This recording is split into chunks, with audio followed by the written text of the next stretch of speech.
히브리서 12장 1절 2절 말씀 우리 다 같이 한 목소리로 읽어보겠습니다.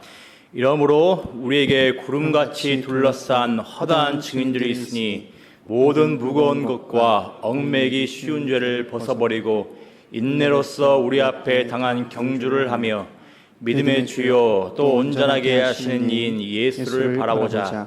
그는 그 앞에 있는 기쁨을 위하여 십자가를 참으사 부끄러움을 개의치 아니하시더니 하나님 보좌 우편에 앉으셨느니라. 아멘. 믿음 생활을 하다 보면 우리는 이런 우리 자신을 발견하게 되며 주변에 이런 성도들을 보게 됩니다.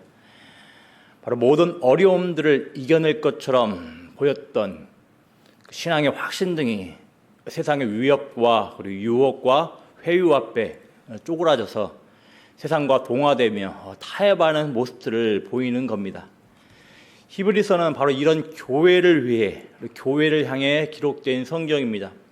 세상의 위협과 유혹, 회유 앞에서 배교하거나 아니면 배교의 움직임이 나타나거나 아니면 표면적인 배교는 아닐지라도 실제로는 배교와 비슷한 타협의 모습을 보이고 사는 자들에게 주어진 편지가 바로 히브리서입니다. 그래서 히브리서의 기록자는 배교하고자 하는 대상이신 그리스도가 얼마나 위대한 분인지를 밝혀서 배교와 타협의 움직임에 제동을 걸고자 합니다. 동시에 이런 그리스도를 배반하는 것이 커다란 심판을 자초하는 것처럼 얼마나 어리석은지를 강조하며 경고의 메시지를 주기도 합니다. 다 언급할 수는 없지만 지금 히브리서의 일부 성도들이 배교하고자 하는 대상은 어떤 분이십니까? 떠나고자 하는 대상은 어떤 분이십니까? 히브리서의 그 내용에 따르면 그분은 천사들과는 비교할 수 없는 하나님의 본체, 그 형상이신 분이십니다. 모세와도 비교할 수 없는 유일하신 하나님의 아들이십니다. 성도들의 모든 죄악을 완전히 깨끗게 하시는 완전한 새 언약의 희생 제물이시며 대제사장이십니다. 손으로 지은 성소와는 비교할 수 없는 온전한 성소이자 하늘의 성소이신 분이십니다. 11장에 나오는 많은 믿음의 사람들은 바로 이런 분에 대한 소망으로 살았던 자들입니다. 11장에 따르면 세상의 박해와 환난과 위협과 회유 앞에서 굴하지 않고 하나님의 약속에 신실하고자 했던 이런 모습들을 바로 믿음이라고 합니다. 그래서 히브리서에 언급되는 믿음은 세상을 거스르며 살아가는 능동적인 믿음인 겁니다. 세상의 위협에 타협하지 않고 실제적으로 자신의 삶을 통하여 하나님의 약속 말씀이 진실임을 입증해가는 믿음인 겁니다. 오늘 살펴본 12장 말씀은 바로 이런 11장의 믿음의 증인들의 길을 따르라고 촉구를 합니다. 동시에 11장에 믿음의 증인들이 소망하는 바로 그 실체, 또 11장에 믿음의 증인들이 따라야 하는 완전한 믿음의 길을 보여주신 예수 그리스도, 히브리서의 성도들이 다시 회복해야 하는 믿음이 무엇인지 보여주신 예수 그리스도에 대해서 말하는 겁니다. 오늘 이 시간에는 히브리서에 언급되는 성도들처럼 직접적이고 극심한 박해와 환난은 아닐지라도 본질상 여러 가지 면에서 세상으로부터 타협의 위협을 받고 타협의 유혹을 받는 우리가 어떻게 하면 믿음의 달리기를 잘할 수 있는지 살펴보도록 하겠습니다. 간략하게 세 가지 살펴보고 나머지 히브리서의 본문을 통해서 기회가 있으면 두세 번에 걸쳐서 진행을 하겠습니다. 첫 번째로 먼저 믿음의 달리기를 했던 앞선 믿음의 증인들을 바라보라라는 겁니다. 이거 12장 1절은 이렇게 시작을 합니다. 이러므로 우리에게 구름같이 둘러싼 허다한 증인들이 있다고 말하며 믿음의 달리기를 계속할 것을 권면하고 촉구합니다. 따라서 문맥상 여기서 언급되는 구름같이 둘러싼 허다한 증인들은 11장에 언급된 구약성경의 믿음의 선배, 믿음의 증인들입니다. 아브라함, 이삭, 야곱, 요셉, 모세, 기드온, 바락, 삼손, 입다, 다윗, 사무엘 등등, 그리고 성경에 기록되지 않은 수많은 믿음의 증인들입니다. 자, 그런데 이들에게도 하나님의 약속 말씀을 신뢰하지 못하고 거스르게 하는 세상의 핍박과 박해와 회유가 있었다고 11장은 말합니다. 그렇지만 이들은 이런 압박 가운데에서도 최고의 가치, 위대한 가치, 영원한 기쁨이 담긴 하나님의 약속 말씀을 따라서 믿음의 삶을 살았다고, 믿음의 달리기를 했다고 증언합니다. 그리고 마침내 이렇게 지켰던 믿음이 진실이었음을, 결코 어리석은 것이 아니었음을, 결코 후회할 선택이 아니었음을 11장은 말하는 겁니다. 심지어 이들의 생명을 일시적으로 취하였던 죽음조차도 오히려 이들의 믿음이 진실이었음을 증거해 줍니다. 자, 그러면 이렇게 먼저 믿음의 경주를 했었던, 믿음의 달리기를 했었던 믿음의 증인들의 삶은 우리의 믿음에 어떤 영향을 미치겠습니까? 바로 현재의 우리의 믿음의 달리기가 이미 검증이 끝난 확실한 길임을 알려주는 겁니다. 우리 대부분은 최근 3, 4년 사이에 코로나라는 괴물 같지 않은 괴물을 만나서 코로나 백신을 접종한 경험이 많을 겁니다. 그때 많은 경우에 우리는 백신을 맞으면서 되게 긴장을 하며 두려움을 표출했었습니다. 백신 부작용으로 어떤 분은 매우 힘들어하며 살고 심지어는 어떤 분은 생명을 잃었다는 소식을 들어서입니다. 그만큼 코로나 백신은 충분히 검증되지 않았다는 생각이 가득했었던 겁니다. 그래서 선뜻 백신 맞기가 좀 거시기했습니다. 반면에 어떤 백신들은 충분히 검증이 되었다고 생각들을 하는지 주저하지 않고 맞습니다. 자, 이렇듯 코로나 백신 접종이라는 사례를 통해서도 알 수 있듯이 우리가 어떤 선택을 하고 어떤 행동을 하며 살아갈지에 중요한 동기를 부여해 주는 것은 우리가 선택한 길이 충분히 검증되었느냐 아니면 그렇지 않느냐라는 사실이 있는 겁니다. 마찬가지입니다. 물론 내 자신의 믿음으로 내가 직접 겪어보지 못한 상황들도 많겠지만 기본적으로 우리에게 주어진 믿음의 달리기는 과거의 수많은 믿음의 증인들을 통해 검증된 길이라는 겁니다. 어떻게 보면 우리에게 주어진 믿음의 달리기를 잘할 수 있도록 미리 알려주는 궁극적인 답안이 달린 검증된 기출문제일 수가 있는 겁니다. 우리에게 주어진 믿음의 달리기는 그 어떤 설레가 없는 막연한 길이 아닌 겁니다. 일의 결국이 너무나도 환하게 보이는 확실한 길, 검증받은 길인 겁니다. 그렇기 때문에 믿음의 달리기를 하며 혹시라도 갖게 되는 이런 생각들을 버려나가야 하는 겁니다. 왜 다른 사람들은 별 걸림돌 없이 신앙생활 잘하는 것 같은데 왜 이렇게 나만 많은 걸림돌이 있는지 모르겠네 라고 유별나게 자기에게만 걸림돌이 많은 것 마냥 생각하는 것들은 버리는 것이 정신건강에 좋습니다. 왜입니까? 이미 내가 겪고 있는 믿음의 달리기에 수반되는 어려움들은 수천 년에 걸쳐서 믿음의 증인들이 동일하게 겪어왔던 것이기 때문입니다. 그것도 심지어는 순교를 통해서도 이 길은 확실한 길임이 검증되었기 때문입니다. 이미 내가 겪는 세상의 위협과 유혹들은 믿음의 증인들의 발걸음들을 통해서 거짓임이 증명되었습니다. 따라서 세상의 압박 앞에서 흔들리지 말고 믿음의 달리기를 계속하는 것이 지혜로운 길인 겁니다. 특별히 오늘 본문에서 이런 믿음의 증인들을 가리켜 구름같이 둘러싼 허다한 증인들 이렇게 말을 합니다. 곧 마치 올림픽 주 경기장에 관중석을 가득 채운 관중들로 지금 묘사되는 겁니다. 이런 모습은 마치 믿음의 달리기를 달리고 있는 우리 각자를 관중석에서 응원하는 믿음의 증인들을 연상시킵니다. 구름같이 둘러싼 허다한 믿음의 증인들은 우리를 이렇게 응원합니다. 조금만 힘내렴. 그래, 이 길이 아닌가벼 생각될 때가 있겠지만 네가 지금 달려가고 있는 길, 그 길이 맞는 길이라네. 그 길은 모든 걸 포기하면서도 달릴 수 있는 충분한 가치가 있는 길이네.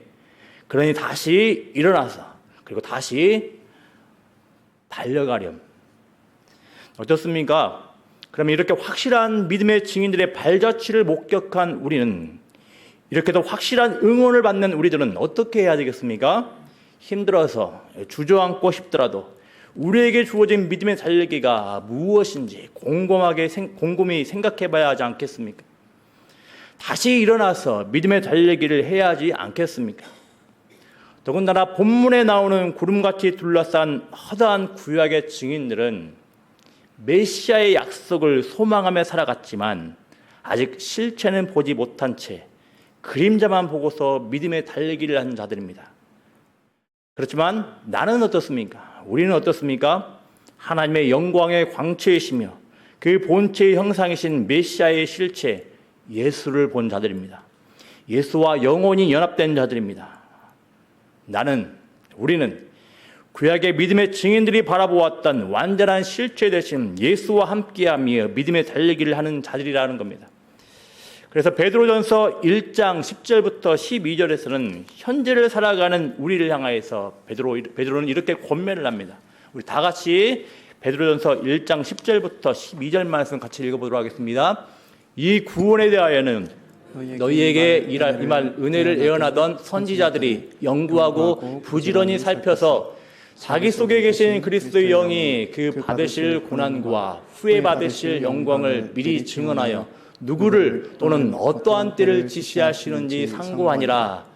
이 섬긴 바가 자기를 위한 것이 아니요 너희를 위한 것임이 계시로 알게 되었으니 이것은 하늘로부터 보내신 성령을 힘입어 복음을 전하는 자들로 이제 너희에게 알린 것이요 천사들도 살펴보기를 원하는 것이니라. 아멘. 여러분, 그러니 우리는 잠깐 세상의 위협 때문에 두려워하며 흔들릴 수는 있겠지만 믿음의 달리기를 포기하거나 마냥 주저앉아 있는 것은 지혜롭지 못하다라는 겁니다. 혹시라도 믿음의 달리기를 하며 너무나 힘들어서 자포자기의 심정으로 잠수 타고 싶거나 다 놔버리고 싶은 분들이 계십니까? 에라 모르겠다 하면서 세상이 되면 손을 붙잡으려 하시는 분들이 계십니까? 이 길이 맞나? 과연 이렇게 사는 것이 맞나? 별의별 생각으로 혼란스럽고 답답하십니까? 왜 이렇게 유별나게 살아가야 하는가 고민이 드십니까? 여러분, 이런 마음과 생각들은 우리들만 유별나게 가지고 있던 것들이 아니었음을 기억하시길 바랍니다. 수많은 믿음의 증인들도 다 거쳐갔던 길입니다. 그리고 동시대의 많은 그리스도인들도 거쳐가는 길입니다. 하지만 동시에 우리들이 잊지 말고 꼭 기억해야 할 것은 우리의 믿음의 달리기는 계속되어야 한다라는 겁니다. 여러분, 바라고 소망합니다. 이미 검증된 길을 달리고 있음을 확신하며 고개를 드시고 다시 믿음의 달리기 속으로 그 현장으로 나아가는 광주 영광교회가 되기를 기도합니다. 두 번째 살펴보도록 하겠습니다. 믿음의 달리기에 방해가 되는 것들을 벗어버리라라는 겁니다. 그래서 오늘 본문은 믿음의 선수들이 달리기를 하는 데 있어서 반드시 버려야 할 것은 버려야 한다고 권면하고 있습니다. 무엇입니까? 모든 무거운 것과 얽매이기 쉬운 죄입니다. 이 모든 무거운 것은 달리기를 하는 데 있어서 방해가 되는 요소들입니다. 그리고 이 방해가 되는 요소들은 다름 아닌 얽매이기 쉬운 죄입니다. 그러니 이런 것들을 버리라고 요구받는 것은 지극히 당연한 겁니다. 생각해 보십시오. 믿음의 달리기를 하는 데 있어서 모든 무거운 것들, 예컨대 불편하게 하거나 거추장스럽게 하는 옷차림을 버리고 달리기에 적절한 옷차림을 하는 것은 필수적인 모습입니다. 달리기를 시작할 때 우리는 선수 유니폼으로 갈아입어야 하는 겁니다. 상식적으로 올림픽에 달리기에 출전하는 선수가 하다못해 동네 달리기 경기에 출전하는 선수가 뾰족 구두에 명품백에 명품 드레스를 입고 경기에 임한다면 어떤 결과가 나오겠습니까? 중간에 퍼질 겁니다. 자기 딴에는 멋있게 보이려고 착용했겠지만 달리기에서는 도리어 팬티 한 장만도 못한 마이너스가 되는 겁니다. 마찬가지입니다. 우리가 예수를 믿음의 주로 고백하고서 믿음의 달리기를 하겠다고 결심했으면서도 잘 달리지 못하는 이유가 뭡니까? 우리의 발걸음을 무겁게 하는 것들, 바로 얽매이기 쉬운 죄 때문입니다. 그런데 우리는 그리스도 안에서 주어졌고 그리스도 안에서 주어지는 그리스도 안에서 주어질 하나님의 은혜로 만족하지 못하고 자꾸 무엇을 더하려는 경향들이 있습니다. 예배의 현장 가운데에서 우리는 주님 한 분만으로 만족합니다. 다 고백함을 합니다. 그리고 그 고백들은 다 진심입니다. 그 어떤 무엇과도 그 어떤 누구와도 주님을 바꾸지 않겠노라고 고백을 하면서도 현실의 자리로 돌아가면 우리는 그 무엇, 그 누구를 자꾸 더하려고 애씁니다. 우리는 내 애씀만이 나의 모든 것이 됩니다 고백을 하면서도 그래도 기왕이면 세상에서 꿀리는 거 없이 안정적으로 살면 좋겠네요 라면서 이 안정을 담보해 줄 것 같은 수단들을 추구합니다. 두둑한 통장이며 빈틈없는 노후 보장, 똘똘한 부동산, 안정적이고 평판이 좋은 어떤 직업들, 학생들에게 있어서는 좀 더 좋은 학벌들, 사람들의 인정과 평판에 기대는 태도들 등등. 이렇듯 우리는 삶의 현실로 돌아가면 이렇게 터무니없이 세상의 위협과 회유 앞에서 타협을 하곤 합니다. 우리는 본성적으로 세상의 인정을 받지 않고서는 그리고 세상의 대세, 세상의 흐름에 발맞추어 따라가지 않으면 너무나도 삶이 고달파지고 피곤해질 것이라고 생각들을 하곤 합니다. 이처럼 우리 안에는 우리가 믿음의 달리기를 하는 데 있어서 방해가 되는 죄의 습성들이 끊임없이 분출되는 겁니다. 세상의 정신과 세상의 가치관에 동조하고자 하는 습성들이 여전히 있다라는 겁니다.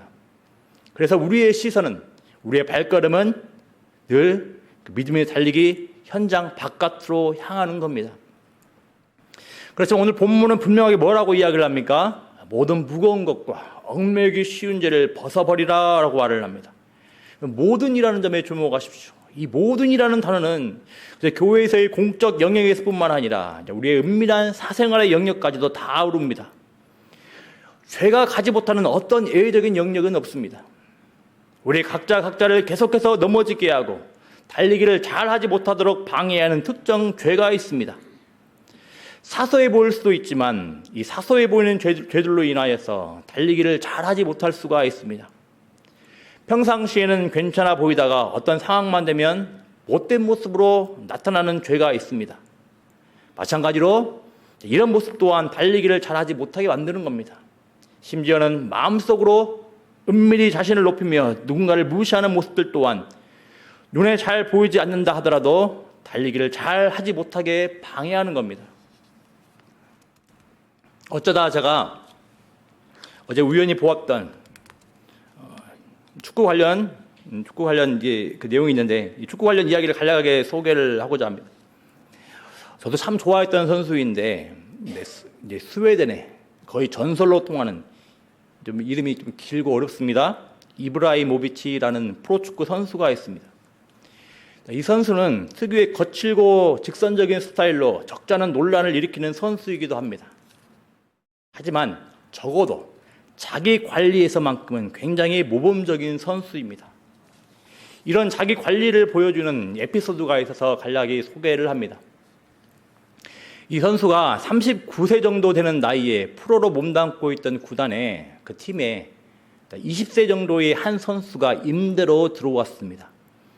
이 선수는 나이도 어리기도 하고 또 신참이기도 하고 또 한창 구단에 적응을 해야 하며 또 프로 선수로서 갖춰야 할 부분들을 갖춰가야 하는 상황입니다. 그런데 이 선수가 처음에는 조용하고 착했으나 1, 2주 후에 새 포르쉐를 타고 훈련장에 나타난 겁니다. 사실 이 어린 선수도 프로 선수이니 얼마든지 명차를 소유하고 탈 수 있습니다. 하지만 이브라이모비치가 포르쉐를 타고 온 이 어린 선수에게 첫 번째로 한 일은 차 키를 뺏어버리는 거였습니다. 그리고 이브라이모비치가 이 어린 선수에게 이렇게 말했다고 합니다. 내가 이 차 딜러한테 다시 가져갈 거야. 네가 안 하겠다면 내가 대신 해줄게. 이렇듯 괴팍스럽게 보이는지는 모르나 이브라이모비치는 축구 선수로서 자기 관리를 하며 훈련을 하는 점에 대해서는 굉장히 기준이 높았다고 합니다. 그래서 겉멋에 빠져서 자기 관리에 실패하여 결과적으로 프로축구 선수로서 실패할 가능성이 있는 이 어린 선수를 다시 축구에만 집중하게 한 겁니다. 이런 일화에 대해서 이 둘과 한 팀에서 뛰었던 어떤 선수는 이렇게 밝힙니다. 정말 우스운 일이었습니다. 이브라이모비치는 젊은 선수들을 그 자리에 맞게 묶어두는 걸 좋아했습니다. 이렇게 말을 했다고 합니다. 마찬가지겠죠. 그리스도인들은 믿음의 달리기를 하는 자들입니다. 그리스도인들의 자리는 바로 믿음의 달리기인 겁니다. 그런데 우리에게 주어진 달리기를 하면서 이 달리기에 부정적인 영향을 미치며 곤란한 상황에 얽매이게 하는 죄를 벗어버리지 않는다면 달리기 선수로서 정체성에 합당하지 못하게 잘 달리지 못하게 될 것입니다.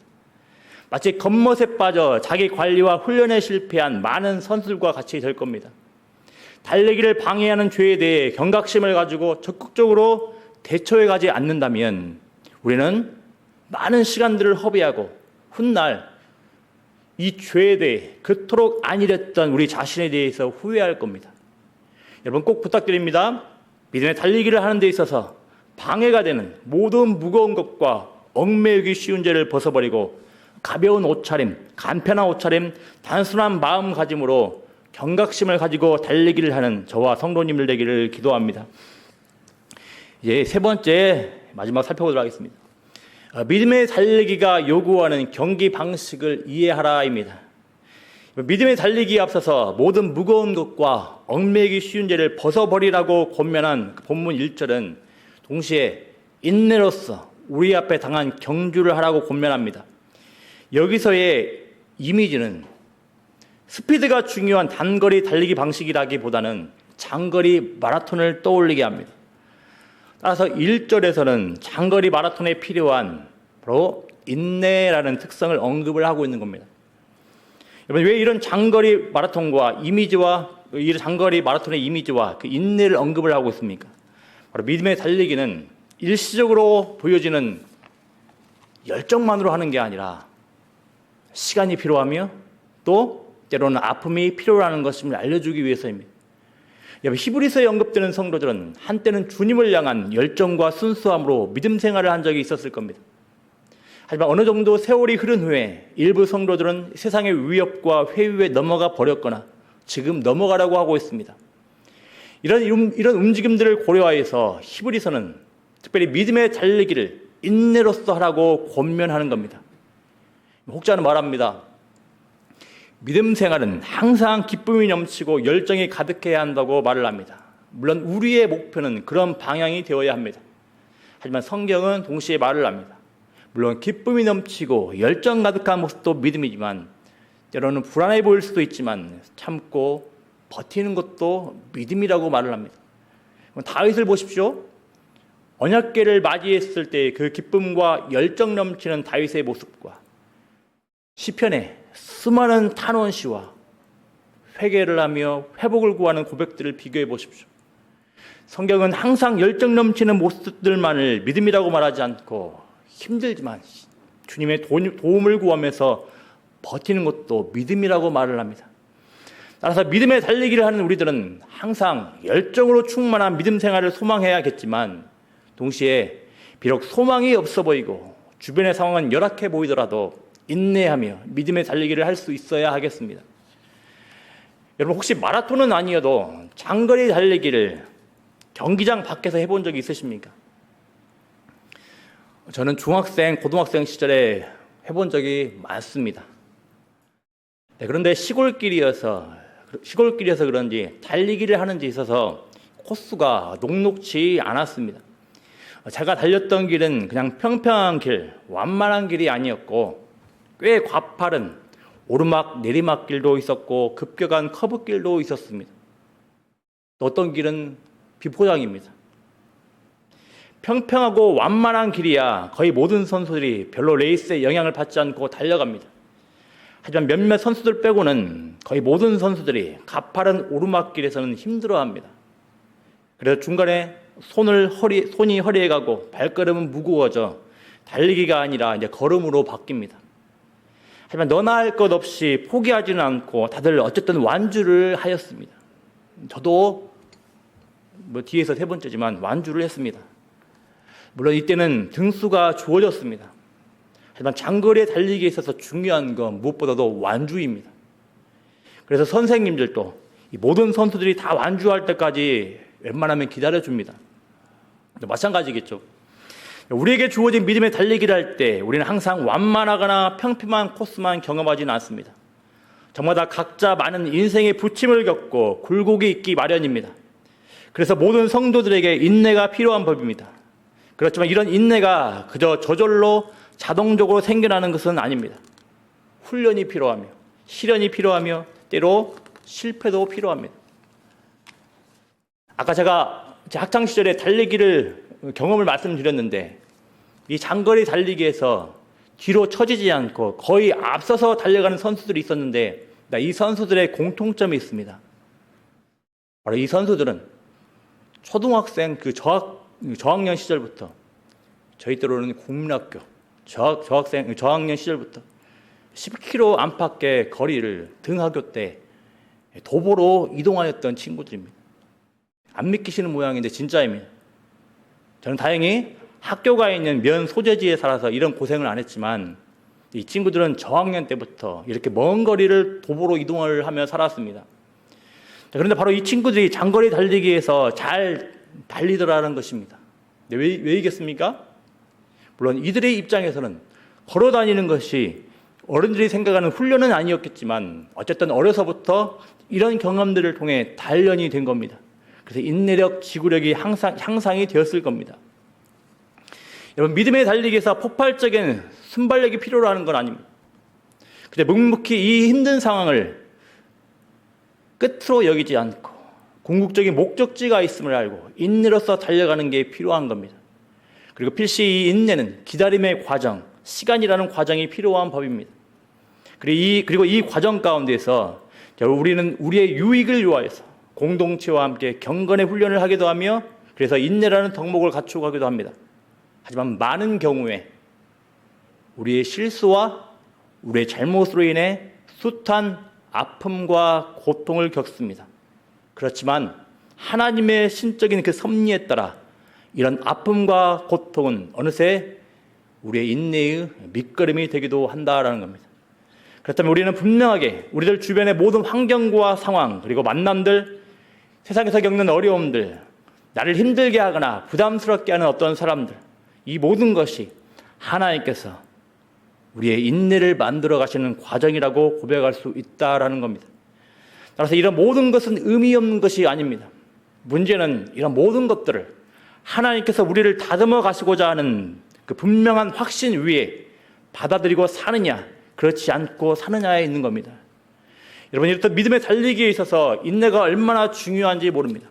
그러니 여러분, 우리 안에서 우리의 달리기를 위하여 만들어지고 있는 인내를 적극적으로 발휘하시길 바랍니다. 세상에서 우리들 모습 가운데 나타나고 있는 인내는 단순히 꼭 참는 행위가 아니라 믿음의 달리기를 위해서 반드시 필요한 은혜임을 믿으시길 바랍니다. 그저 별 의미 없이 우리 일상생활에서 나타났다가 사라지는 것이 아니라 우리 그리스도인들이 믿음의 달리기를 잘 할 수 있도록 우리 가운데서부터 나오는 거룩한 성품이라는 것을 믿으시길 바랍니다. 말씀 뵙습니다. 현재 히브리서를 받고 있는 성도들은 믿음의 이탈 내지 믿음의 위협을 받고 있습니다. 아마도 히브리서 성도들은 예수를 믿는다는 이유로 여러 가지 박해를 받고 있었던 걸로 보입니다. 너무나 힘이 드니 이들은 보다 더 안정적인 삶을 영위할 수 있는 유대교로 넘어가려는 모습들을 보입니다. 이런 상황에서 히브리서는 무엇을 말합니까? 유대교와 비교하여 우월하고 탁월하며 비교할 수 없고 위대하신 예수 그리스도에 대해서 말을 합니다. 그리고 이런 예수 그리스도를 믿는 것이 그냥 말랑말랑하고 안정적인 것만이 아님을 말하며 구약의 믿음의 증인들의 모습을 보여줍니다. 평범하고 안정적인 상황 자체가 곧 가장 가치 있는 인생을 담보하지는 않습니다. 평안하고 안정적인 상황과 거리가 멀어 보여도 구름같이 둘러싼 구약의 많은 믿음의 증인들이 그랬던 것처럼 하나님의 약속 말씀을 따라 그리고 약속의 실체이신 예수 그리스도를 믿고 살아가는 것이 가장 가치 있는 인생임을 믿으시길 바랍니다. 왜이겠습니까? 이 인생에게 주어진 믿음의 달리기는 이미 검증된 길이기 때문입니다. 하지만 그렇다고 해서 우리에게 주어진 믿음의 달리기가 저절로 자동적으로 아름답게 마무리되는 것은 아닙니다. 구약의 믿음의 증인들처럼 우리 또한 우리의 레이스를 방해하는 모든 무거운 것과 얽매이기 쉬운 죄를 벗어버려야 합니다. 또 장거리 레이스를 기억하며 긴 시간 동안 인내를 발휘하며 달려가야 하는 아주 길고 지난해 보이는 과정이 필요합니다. 별로 변화가 보이지 않는 상황 가운데서 답답해 보이고 별로 의미 없는 과정들만 반복되는 것처럼 보일 수도 있습니다. 하지만 이런 시간 하나하나가 실은 믿음의 달리기를 위한 거룩한 인내의 성품이 만들어지는 과정임을 믿으시길 바랍니다. 그러니 꼭 기억을 해야 되겠습니다. 우리의 달리기는 계속됩니다. 계속되어야 합니다. 이 말은 우리의 인내는 계속 우리 가운데서부터 만들어질 것이며 우리의 인내는 평생토록 하나님께서 세워두신 복된 계획을 위하여서 사용되어질 것입니다. 그러니 믿음으로 인내를 발휘하시며 믿음의 달리기를 하시는 성도님들 되기를 바랍니다. 우리 찬양하겠습니다.